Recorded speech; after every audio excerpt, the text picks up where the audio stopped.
Alors, on va voir ensemble comment définir et évaluer les compétences du socle commun avec Pronote. Donc, tout d'abord, nous sommes dans la version client du logiciel et nous allons nous rendre dans l'onglet compétences.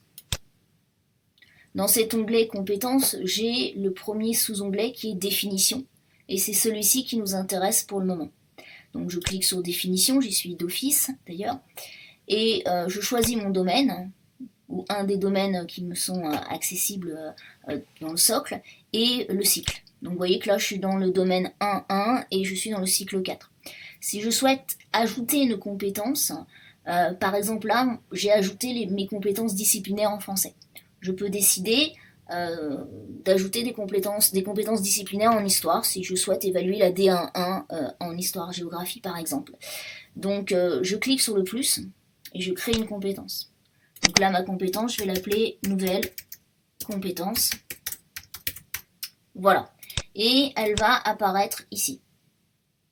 Si je souhaite maintenant entrer un item dans cette compétence, je clique sur le plus et je rentre un nouvel item.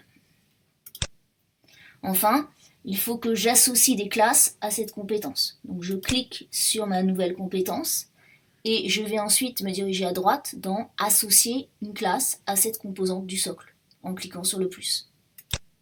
Et là, j'ai le choix d'associer plusieurs classes. Donc comme je suis dans le cycle 4, je vais me diriger vers le niveau 5e. Et en 5e, je peux cocher, si je le souhaite, les 5e C et valider ici. Voilà. Donc là, c'était pour définir des compétences. Donc je suis dans l'onglet compétences, dans le sous-onglet définition, je choisis mon domaine et mon cycle, et j'ajoute une compétence, un nouvel item dans ma compétence et j'associe une classe. Je passe maintenant à l'onglet évaluation puisque je vais rentrer maintenant des évaluations. Alors j'ai bien choisi ma classe et mon nom, voilà, et mon cycle. Donc on va dire que je vais créer une évaluation. Voilà, je vais l'appeler écrire et ensuite dans le descriptif en fait il s'agira d'écrire une suite de textes, par exemple. Et c'est là que je vais choisir les domaines que je souhaite évaluer pour cette évaluation. Alors ici je choisis en cliquant sur le plus. Et vous voyez que puisqu'il s'agit d'une évaluation d'écriture, je vais principalement évaluer dans la D1.1 ma compétence disciplinaire qui est écrire. Donc par exemple ça va être exploiter des lectures pour enrichir son récit puisque c'est la suite d'un texte. Donc je clique. Mais on peut aussi supposer que ce travail est fait en groupe. Et donc je vais me diriger vers le domaine 2, les méthodes et les outils pour apprendre. Et je vois que j'ai coopération et réalisation de projet, travail en équipe. Donc je peux cliquer. Et supposons que le rendu est sous forme numérique, si c'est de l'écriture collaborative au moyen d'un pad en ligne, par exemple.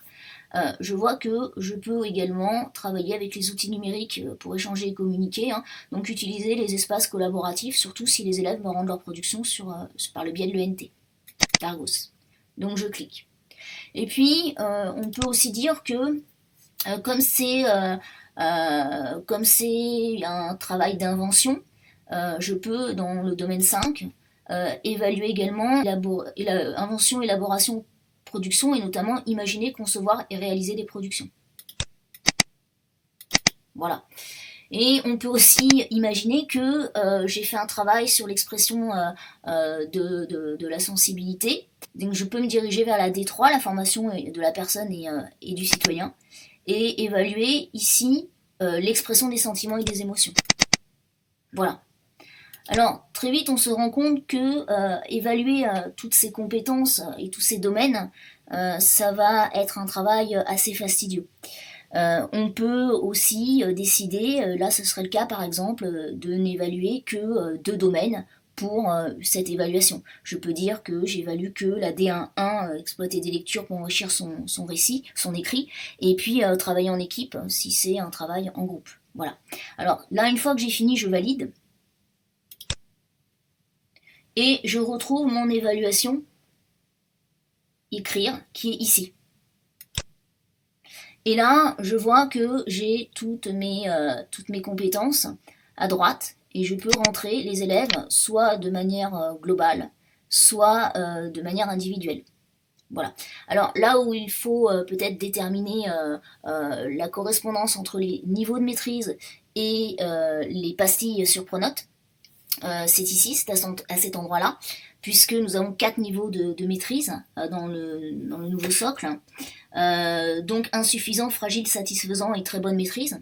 Donc on peut par exemple décider d'attribuer à une pastille orange ou rouge pour insuffisant, jaune pour fragile, vert pour satisfaisant et peut-être garder le niveau expert vert foncé pour très bonne maîtrise. Voilà, donc ça c'est quelque chose qu'il faut convenir ensemble. Alors, par exemple, si je souhaite rentrer toutes les évaluations en même temps, je clique sur niveau d'acquisition et je mets acquis à tout le monde. Si je souhaite distinguer 2 élèves, je distingue ainsi et je mets presque acquis. Alors, ce travail qui consiste à évaluer plusieurs domaines pour une même évaluation peut prendre son sens en accompagnement, par exemple, ou dans une différenciation, où on va s'apercevoir que la D3 sur l'expression des sentiments, par exemple, n'est pas été bien réussie pour 4-5 élèves. On va pouvoir les mettre ensemble et leur donner une sorte de boîte à outils avec l'expression des sentiments, je sais pas, de la peur ou de la joie, et leur demander de faire un petit paragraphe où ils vont réexploiter ces sentiments, et ainsi on pourra modifier la pastille sur Pronote. Voilà. Quand vous avez terminé donc de définir puis d'évaluer vos compétences, vous pouvez avoir accès au bulletin de compétences ici. Et là, c'est assez intéressant puisque donc le bulletin donne une couleur globale pour l'élève ou pour la classe, hein, si vous le souhaitez. Et à l'intérieur, vous pouvez voir et avoir un véritable dialogue avec les parents ou l'élève. Exemple, là, il y a un point jaune, je clique dessus. Et c'est particulièrement intéressant de voir que ce point jaune a eu lieu le 2-10-2016. Donc à voir peut-être avec l'élève si ce jour-là, il y a eu quelque chose de particulier. Et ça correspond à un item particulier qu'il s'agira de travailler, peut-être en accompagnement ou dans un autre cadre. Ça peut être aussi un moyen pour l'élève de se sensibiliser à son bulletin et d'entamer un dialogue avec l'enseignant pour passer d'un point jaune, par exemple, à un point vert. Voilà. C'est terminé. Si vous avez des questions, n'hésitez pas.